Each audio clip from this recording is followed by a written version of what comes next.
Hello दोस्तों, स्वागत है आप सभी का आपके channel B hub bright education पे।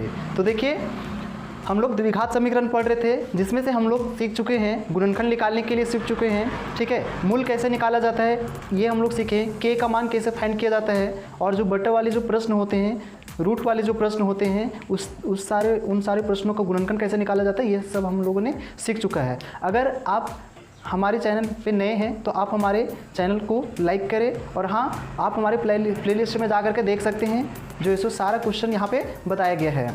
तो आज का जो क्लास जो है हमारा, वो हिंदी वाले प्रश्न आज से हम लोग शुरू कर रहे हैं। 4.1 का जितने भी हिंदी वाले प्रश्न हैं, आज हम लोग उसको देखने वाले हैं, और इसी तरह से सारा जो प्रश्न है हम लोग बारी बारी करके देखेंगे। तो देखिए दोस्त, अगर आपको हमारी वीडियो जो है सो अच्छा लगती है तो आप हमारे चैनल को सब्सक्राइब करें और बेल घंटी को दबाना ना भूलें, ताकि आपको जो है सो आने वाली आगे की सारी वीडियो का नोटिफिकेशन मिलता रहे, और जो है सो आपको कोई भी वीडियो मिस ना हो। तो चलिए, आज हम लोग बिना देरी के स्टार्ट करते हैं। ठीक है, आज हम लोग 4.1 पढ़ने वाले हैं। जो देखिए, फर्स्ट क्वेश्चन जो है सो आपके स्क्रीन पे दिखता रहेगा। तो चलिए, आज हम लोग पहला क्वेश्चन ले लेते हैं। तो देखिएगा दोस्त, क्या बोलता है। देखिए, फर्स्ट क्वेश्चन बोलता है कि एक आयताकार भूखंड, ध्यान दीजिएगा, बहुत ही इजी सा क्वेश्चन है। बोलता है कि एक आयताकार भूखंड का क्षेत्रफल 528 मीटर स्क्वायर है। क्या बोल रहा है कि एक आयताकार भूखंड है जिसका क्षेत्रफल दे रखा है 528 मीटर स्क्वायर, और बोलता है कि ये जो भूखंड है इस क्षेत्र का लंबाई दे रखा है चौड़ाई के 2 गुने से 1 अधिक। थोड़ा सा समझिएगा, लंबाई जो है चौड़ाई के 2 गुने से 1 अधिक है। तो सबसे पहला बात तो यहाँ हम लोग लंबाई पता चलिएगा कब, जब हम लोग को चौड़ाई मालूम रहेगा। क्योंकि देखिए, हम लोग को यहाँ चौड़ाई नहीं मालूम है, तो हम लोग पहले क्या करेंगे, मान लेंगे हम लोग कि माना चौड़ाई जो है, माना चौड़ाई जिसको हम लोग b से डिनोट करते हैं, चौड़ाई जो है सो x मान ली है। आप समझ रहे होंगे, हम लोग जब चौड़ाई x माने हैं तो इसलिए लंबाई क्या हो जाएगा, क्योंकि लंबाई क्या बोला है कि चौड़ाई के 2 गुने से, चौड़ाई के 2 गुने से, मतलब इसका ये चौड़ाई x माने हैं तो इसका 2 गुना से क्या है, 1 अधिक है। ठीक है, अब उसके बाद मेरा क्या दे रखा था, भूखंड का क्षेत्रफल दे रखा था। तो हम लोग सिंपल से जानते हैं कि ये जो भूखंड है वो कैसा है, भूखंड जो मेरा दे रखा है वो आयताकार है ना। तो ये लंबाई आप देख सकते हैं x माना गया है अभी, और ये जो चौड़ाई है, और सॉरी जो है सो ये जो चौड़ाई आपका है x माना गया है, और ये लंबाई इसका 2x + 1 है। आप यहाँ तक जानते होंगे। तो देखिए, आप चूँकि इसका क्षेत्रफल दे दिया है तो यहाँ लिखेंगे, चूँकि भूखंड कैसा है, आयताकार है,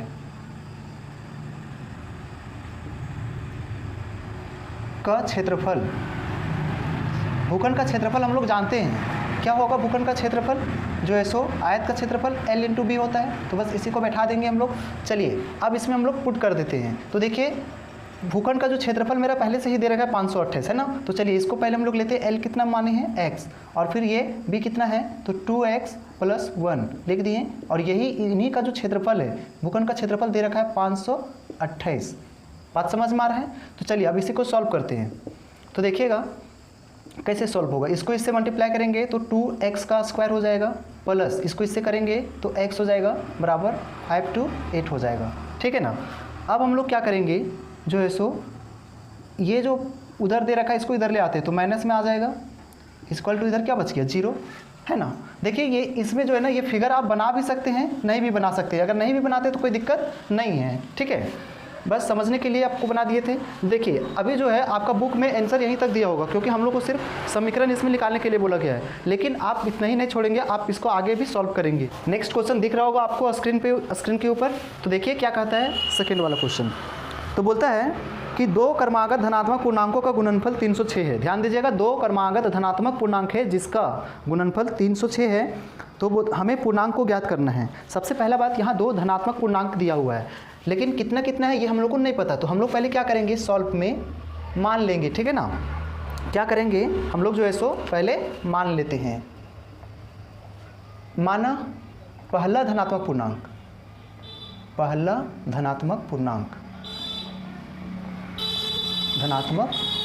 पूर्णांक इक्वल टू x। ध्यान दीजिएगा, धनात्मक पूर्णांक x मान लिए हैं, एवं दूसरा धनात्मक पूर्णांक। देखिए, जब भी धनात्मक पूर्णांक देगा तो इस तरह से बढ़ता है। यहाँ पे आपको इस तरह का और भी सवाल मिलेगा, थोड़ा सा आप ध्यान दीजिएगा। अगर आपसे पूछा जाए सिर्फ धनात्मक पूर्णांक तो हम लोग एक x मानते हैं, तो दूसरा में क्या होता है कि x + 1 बढ़ता है। लेकिन सवाल में अगर थोड़ा सा सिर्फ चेंज कर दे, अगर बोल दिया विषम धनात्मक, ध्यान दीजिएगा क्वेश्चन दिया हुआ है आगे, विषम धनात्मक बोलता तो क्या हो जाता है, x + 2 हो जाता। बस इतना बात याद रखिएगा और इसी के जैसा आप वो सवाल भी बना सकते हैं। तो चलिए अब हम लोग को क्या बोला गया था, तो दो धनात्मक हो गया, फिर बोला गया कि दोनों का गुणनफल 306 है। तो यहाँ लिखेंगे प्रश्न से, आप क्वेश्चन में देख सकते हैं प्रश्न से क्या बोला है कि दोनों का गुणनफल, मतलब ये और इसका गुणनफल, दोनों का गुणनफल कितना है, 306 है, 306 है। तो चलिए इसको बनाते हैं, अब इसको सॉल्व करेंगे, x को x से मल्टीप्लाई करते हैं, x² है ना, ऐसे ही डायरेक्ट लिख देते हैं दोनों का गुणनफल। चलिए तो हो जाएगा x को x से मल्टीप्लाई करेंगे तो क्या आ जाएगा, तो चलिए x को x से कर दिया x² प्लस x से कम x बराबर 306, 306 हो गया। अब x² प्लस x, इसको इधर लेके आइए, 306 आ जाएगा, इधर बच जाएगा 0।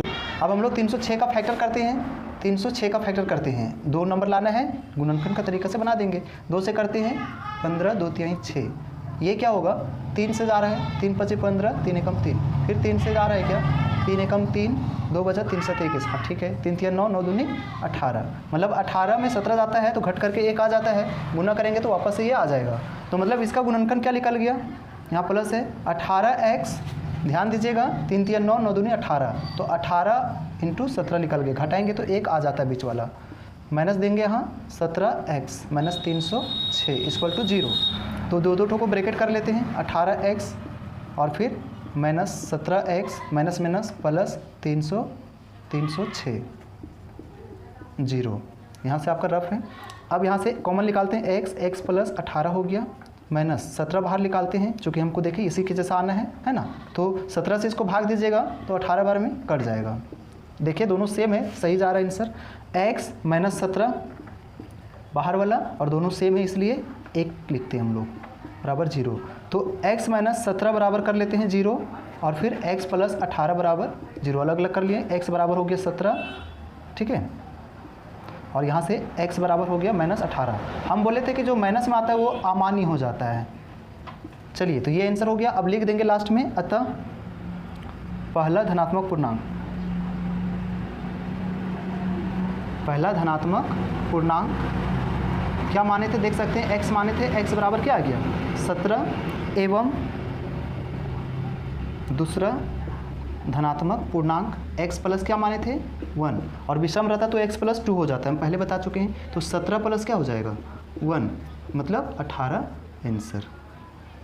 तो देखिए इस तरह का जो प्रश्न आ जाता है तो ऐसे ही इसको सॉल्व करना है, ठीक है। तो चलिए अब नेक्स्ट प्रश्न की ओर बढ़ते हैं। देखिए स्क्रीन पे आपको क्वेश्चन दिख रहा होगा, देखिए क्या कहता है क्वेश्चन, बोलता है कि रोहन की माँ उससे 26 वर्ष बड़ी है। ध्यान दीजिएगा यहाँ पे रोहन है और उसकी माँ, रोहन की माँ रोहन से कितनी वर्ष बड़ी है, 26 वर्ष बड़ी है। फिर बोलता है उनकी आयु का गुणनफल अब से 3 वर्ष पश्चात, मतलब ये दोनों का आयु का जो गुणनफल है वो अभी से 3 वर्ष बाद, पश्चात मैंने बाद कितना हो जाएगा 360 हो जाएगा। तो रोहन की वर्तमान आयु ज्ञात करना है। सबसे पहले तो आप ये जानिए, बोला है कि यहाँ क्वेश्चन में कि रोहन की माँ रोहन से 26 वर्ष बड़ी है, तो पहले रोहन का तो आयु पता होना चाहिए ना कि उसका कितना है, तभी तो उसकी माँ पता चलेगा कि उससे बड़ा है। तो हम लोग क्या करेंगे, यहाँ पे मान लेंगे, क्या करते हैं मान लेते हैं कि माना रोहन की वर्तमान आयु बराबर x वर्ष। रोहन की वर्तमान आयु क्या मान लिए हैं हम लोग, x वर्ष, तो इसलिए उसकी माँ की आयु क्या हो जाएगा, इसलिए उसकी माँ की आयु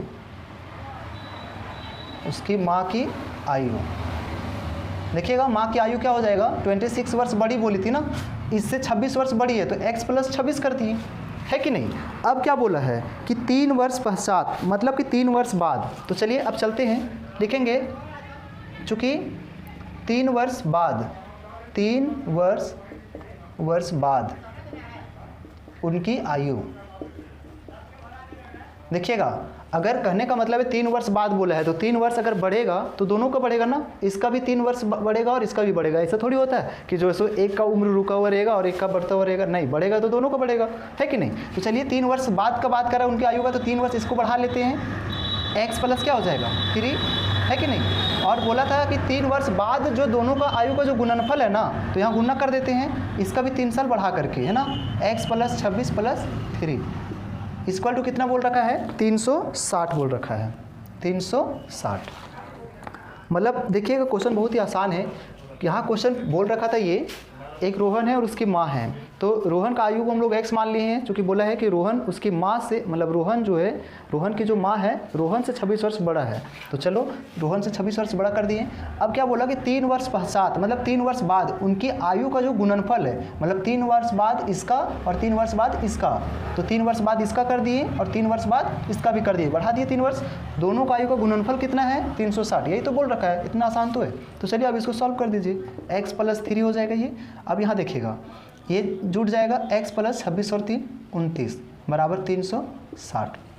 अब हम लोग x को बाहर करते हैं, इसको पूरा लिख देते हैं, x + 29 + 3 को इस बार बाहर करते हैं। इस तरह का क्वेश्चन आप लोग पढ़े होंगे, है ना। तो ये आ गया 360। अब क्या करेंगे, सॉल्व करते हैं, x² + 29x + 3x प्लस इसको गुना करिएगा, 9 × 27 के साथ हाथ में 2, 6 2 8 87 बराबर 360। अब यहाँ से x² प्लस जोड़िएगा 29 और 3 32x प्लस 87, इसको इधर ले आते हैं 360 को, बराबर 0 बच जाता है उधर।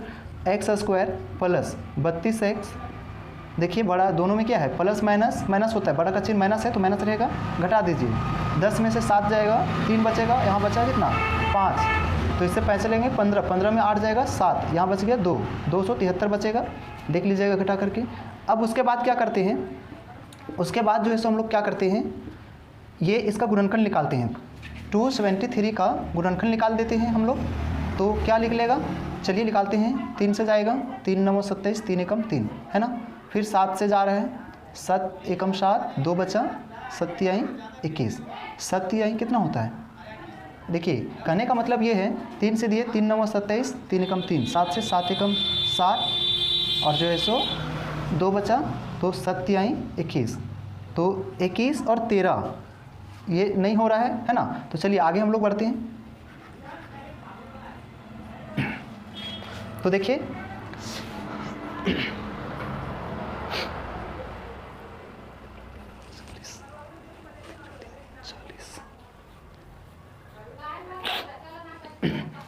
तो चलिए अब इसका गुणनखंड निकालते हैं 273 का।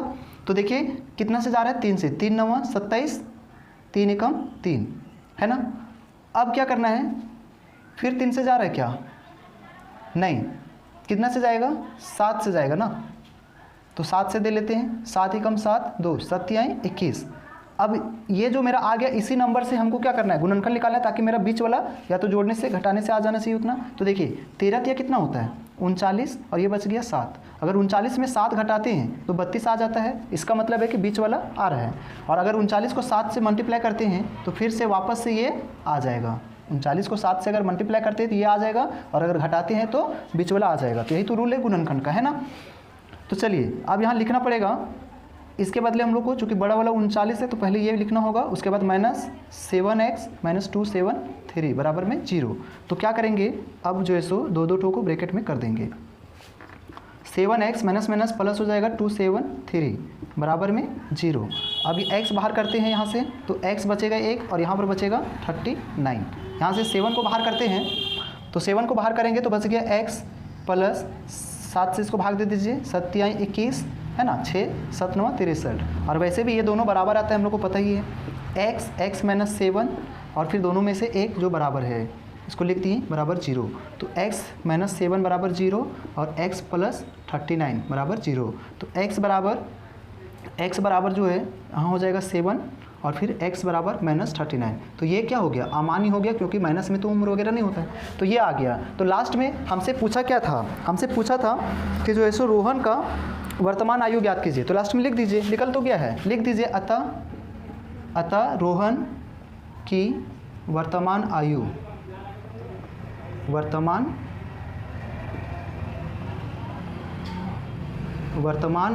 क्या माने हैं हम लोग, x माने थे, देख सकते हैं यहाँ पे। तो x बराबर कितना आ गया, 7 वर्ष। इसका मतलब है कि रोहन का वर्तमान आयु कितना होना चाहिए, 7 वर्ष होना चाहिए। तो आप देख रहे हैं किस तरह से सॉल्व हो जाता है हिंदी वाला प्रश्न, बहुत ही आसान होता है। अगर फिर भी आपको अगर कोई दिक्कत लगता है तो आप कमेंट बॉक्स में पूछ सकते हैं कौन सा स्टेप में आपको समझ में नहीं आया। तो चलिए नेक्स्ट प्रश्न के ऊपर चलते हैं। देखिए अब क्वेश्चन नंबर 4 पे जाते हैं, ठीक है। देखिए रेलगाड़ी वाला प्रश्न है आपके सामने दिया हुआ, क्या बोल रहा है, बोलता है कि एक रेलगाड़ी 480 किलोमीटर की दूरी समान चाल से तय कर रही है। ध्यान दीजिएगा, बोल रहा है कि एक रेलगाड़ी 480 किलोमीटर की दूरी समान चाल से तय करती है। यदि इसकी चाल 8 किलोमीटर प्रति घंटा कम होती तो वह उस दूरी को तय करने में 3 घंटा अधिक समय लेता। तो यहाँ रेलगाड़ी का जो है सो चाल ज्ञात करना है। ध्यान दीजिएगा, देखिए इस तरह का सवाल कैसे बनता है, बहुत ही आसान होता है। पहले हम लोग क्या करते हैं, रेलगाड़ी की चाल हमको निकालना है, तो पहले मान लेंगे कि माना रेलगाड़ी की चाल इक्वल टू x किलोमीटर प्रति घंटा हम लोग मान लिए। अब चूंकि देखिए ध्यान दीजिएगा, चाल जब x किलोमीटर, दूरी उसका जो है ना वो फिक्स है। देखिएगा मान लीजिए यहाँ से उसको यहाँ जाना है, यहाँ से इसको यहाँ जाना है, दूरी 480 किलोमीटर है फिक्स, ठीक है ना। बट जो है सो इसको किस चाल से जा रहा है तो हम लोग अभी नहीं जान रहे हैं, मान लिए कि जो है सो x चाल से जा रहा है ना। तो अगर x चाल से जाएगा तो इतना दूर तय करने में उसको कितना समय लगेगा, तो लिखेंगे कि चूँकि 480 किलोमीटर की दूरी तय करने में लगा समय बराबर। देखिए समय बराबर आप लोग जानते होंगे, है ना, क्या होता है, दूरी बटा में चाल होता है, ठीक है। चलिए इसको मिटा देते हैं अभी हम लोग। क्वेश्चन आपको दिख रहा होगा वहाँ पे, देखिए दूरी तो हम बताए थे 480 किलोमीटर फिक्स है, बटा में अभी किस चाल से जा रही है, x चाल से जा रही है, ठीक है ना। तो समय का है ये, तो समय हो गया ये इतना घंटा इसको लग रहा है। अब आगे जब सवाल में बढ़ रहे हैं तो सवाल में क्या बोल रहा है, सवाल में बोल रहा है कि यदि उसका चाल 8 किलोमीटर प्रति घंटा कम हो जाए, मतलब पहले x चाल से जा रहा है, अब उसका अगर कम हो जाए 8 किलोमीटर पर घंटा, तो फिर इतना ही दूरी, मतलब चूंकि दूरी तो वही है, जाना तो वही है ना, उतना ही दूरी जाना है, तो फिर उसको तय करने में कितना समय लगेगा। तो चलिए देखते हैं। तो यहाँ लिखेंगे कि चूंकि 8 किलोमीटर प्रति घंटा चाल कम होने पर क्या हो जाएगा, जो पहले चाल x था तो x में क्या होगा, 8 घट जाएगा, क्योंकि यही तो है ना, ये हो गया आपका। तो कहने का मतलब है अब मेरा जो है सो पहले x चाल था, अब इतना घट करके ये हो गया। तो अब इस चाल से 480 किलोमीटर कितना दूरी जैसे समय लगेगा उसको जाने में, तो लिखेंगे अब इसलिए 480 किलोमीटर जाने में लगा समय बराबर। ध्यान दीजिएगा, समय बराबर अभी बता चुके दूरी बटा चाल, तो दूरी तो वही है 480 ही है, लेकिन इस बार चाल उसका क्या हुआ है, घट गया है। तो चलिए ये लिख दिए, हो गया ये मेरा। अब अगर हम प्रश्न से देखें, प्रश्न से हम क्या देख रहे हैं, प्रश्न में क्या बोला है, प्रश्न जब पढ़िएगा तो बोला है कि कम होने पर 8 किलोमीटर प्रति घंटा जो है जब चाल कम हो जाता है तो फिर उस दूरी को तय करने में इसको 3 घंटा अधिक लगता है। सही बात है ना। देखिए ना, पहले x चाल से जा रहा था तो जो है सो चला गया जल्दी से, लेकिन अब चाल को अपना कम कर लिया, स्पीड को कम कर लिया। तो जब स्पीड कम किया है, चाल को घटा लिया, तो समय तो ज़्यादा लगेगा ही। तो बोल रहा है 3 घंटा ज़्यादा समय ले रहा है। तो ध्यान दीजिए, जब ये ज़्यादा समय ले रहा है, ये तो बड़ा हो गया ना। तो अब हम लोग क्या करेंगे, इसमें 480 x - 8 में घटा देंगे पहले वाला समय को, है ना। ध्यान दीजिएगा, क्योंकि ये बड़ा है, क्योंकि ये अधिक समय ले रहा है ना, 3 घंटा, है कि नहीं। और एक चीज़ और हमेशा याद रखिएगा, जब भी प्रश्न में जो है सो कम अधिक, है ना, बात करें तो हमेशा याद रखिएगा ये हमेशा अंतर को बताता है। तो अंतर कर दिए बराबर में 3, क्योंकि 3 का अंतर है। क्यों, क्योंकि ये जो है सो 3 ज़्यादा ले रहा था इससे, है कि नहीं। तो 3 कर दिए बराबर में। अब हम लोग क्या करेंगे, यहाँ से इसका और इसका एलसीएम निकालेंगे। तो एलसीएम निकालेंगे तो क्या आएगा, सेम आ जाएगा, सही एलसीएम, है ना, x। अब इसको इससे मल्टीप्लाई करेंगे, 480x माइनस इसको इससे गुना करेंगे 480, फिर x - 8, है ना, बराबर में 3 है, इसके नीचे 1 ले सकते हैं। चलिए अब इसको जो है सो करते हैं, आगे बढ़ाते हैं। माइनस इसको गुना करेंगे 480x माइनस प्लस 480 को इससे करेंगे 8 0 0, है ना, 8 8 64 का 4 हाथ में 6, 8 चौक 32 और 6 कितना होता है 38, है ना, 38 हो गया। चलिए अब यहाँ से देखिए, इसको मल्टीप्लाई करेंगे x² माइनस 8x बराबर में 3/1 हो गया। अभी हम लोग देख सकते हैं, देखिए यहाँ पर x लिखा हुआ था, x दे देना है। अब ये और ये मेरा कट रहा है, प्लस माइनस में सेम चीज़ कट जाता है ना। तो बच गया कितना, 38 40 बटा में x² माइनस 8x बराबर में 3/1 बच गया। अब हम लोग क्या करेंगे, क्रॉस मल्टीप्लाई, इसको इससे मल्टीप्लाई करेंगे, दोनों से मल्टीप्लाई होगा। चलिए यहाँ बनाते हैं हम लोग, 3 से करेंगे तो 3x² हो जाएगा माइनस 24x हो जाएगा बराबर में, इसको इससे मल्टीप्लाई करते हैं तो सेम टू सेम रहता है ना। अब क्या करेंगे, ये जो है सो हम लोग इधर लिख लें, इसको इधर लेके आ जाते हैं तो 38 40 हो गया, इधर बच गया 0। अब देखिए इसमें से तीनों में क्या चीज़ से कट रहा है, 3 से ये भी कट रहा है, ये भी कट रहा है, तो 3 कॉमन निकाल देते हैं तो यहाँ बच गया x²। 3 से इसको डिवाइड कीजिएगा, 3 8 24, 8x माइनस 3 से करिए, 3 1 3, 3 2 6 है ना, यहाँ 2 बचा है ना, 3 8 24, 1280। अब ये जो 3 है उधर जाकर के भागा में चल जाएगा, है कि नहीं, 8x माइनस 1280 बराबर में 0। ये 3 गुना में था, इधर भागा में आ गया, तो हम लोग कह सकते हैं x² minus 8x minus 1280 equal to 0। देखिए ये हमारा बन चुका है। क्योंकि यहाँ पर ये जो क्वेश्चन हम लोग पढ़ रहे थे 4.1 का 2 का ये लास्ट था 4 नंबर, तो ये जो सारा समीकरण था हम पहले ही बता चुके हैं कि इसमें सिर्फ और सिर्फ समीकरण निकालने के लिए बोला गया था। लेकिन एग्जाम में जब आएगा तो समीकरण तक ही नहीं बोला जाएगा, ये इसी तरह का सवाल आगे आप लोग को जो सो चैप्टर में मिलेगा, तो आपको वहाँ पे पूरा x का मान निकालना है। तो चलिए इसको भी सॉल्व कर लेते हैं गुणनखंड विधि से आप, ठीक है। ऊपर में मिटा करके सॉल्व कर देते हैं इसको। चलिए देखिए अभी हम लोग क्या करते हैं कि ये जो है हम लोग जानते हैं कि 1280 का हमको क्या करना पड़ेगा, 1280 का जो है हमको फैक्टर निकालना होगा गुणनखंड। 6 बार में जाएगा 4 0, फिर 2 से जाएगा 2 3 2 दूनी इतना, फिर जाएगा 2 से 2 एकम 2 छके 0, फिर 2 से जाएगा 8 0, फिर 2 से जाएगा 40, 2 दूनी 4, 4 दूनी 8, 8 दूनी 16, 16 दूनी 32, तो 32 और इधर से आ गया मेरा 40, तो 32 में 40 में से 32 घटाते हैं तो 8 आ जाता है बीच वाला, है ना, और फिर दोनों को मल्टीप्लाई करेंगे तो 1280 भी आ जाएगा। इसका मतलब गुणनखंड निकल गया 40 और 32। तो चलिए यहाँ लिख लेते हैं हम लोग, x² माइनस 40x पहले लिखाएगा, प्लस करना होगा 32x माइनस 1280 बराबर में 0। अब यहाँ से हम लोग क्या करेंगे, x माइनस 40x को ब्रैकेट करेंगे प्लस 32x माइनस 1280, इसको भी ब्रैकेट में कर देंगे। अब यहाँ से कॉमन निकालेंगे x, तो x माइनस आ जाएगा 40 और यहाँ से 32 कॉमन निकलेगा तो x माइनस 32 से इसको डिवाइड कीजिएगा, 40 बार में कट जाएगा बराबर 0। हम लोग जानते हैं कि जो है सो बाहर वाला लिखाता है, मतलब x प्लस 32 और फिर x यहाँ पे जो है माइनस 40 ये लिखाता है। तो ध्यान दीजिएगा, इसके बाद हम लोग ऊपर ले गए हैं।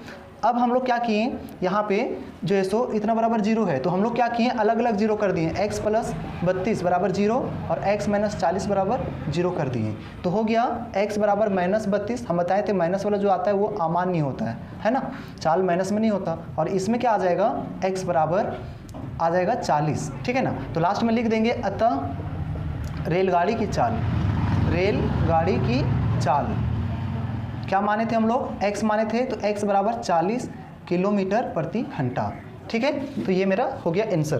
तो हम लोग को तो एग्जाम में बोला गया था, यहाँ पे क्वेश्चन में जो जैसा कि लिखा हुआ है बोला गया है कि सिर्फ समीकरण बोला है, द्विघात समीकरण, तो हम लोग यहीं तक छोड़ सकते हैं, ठीक है। लेकिन चूंकि जैसा कि ये वाला क्वेश्चन जो है ऐसा ही क्वेश्चन आगे का एक्सरसाइज में है, तो हम लोग पूरा बनाएंगे, क्योंकि एग्जाम में भी जब आएगा क्वेश्चन तो पूरा सॉल्व करने के लिए दिया जाएगा, ठीक है ना। तो हम लोग इसको पूरा सॉल्व कर दिए फिर, ठीक है। रेलगाड़ी का चाल आ गया 40 किलोमीटर प्रति घंटा। तो उम्मीद है कि आप इस तरह से समझे होंगे, है ना। और आप जो है सो अगर आपको कोई समझने में कुछ दिक्कत होता है तो आप कमेंट बॉक्स में पूछ सकते हैं। और हाँ, हमारे चैनल को लाइक और सब्सक्राइब करना ना भूलें।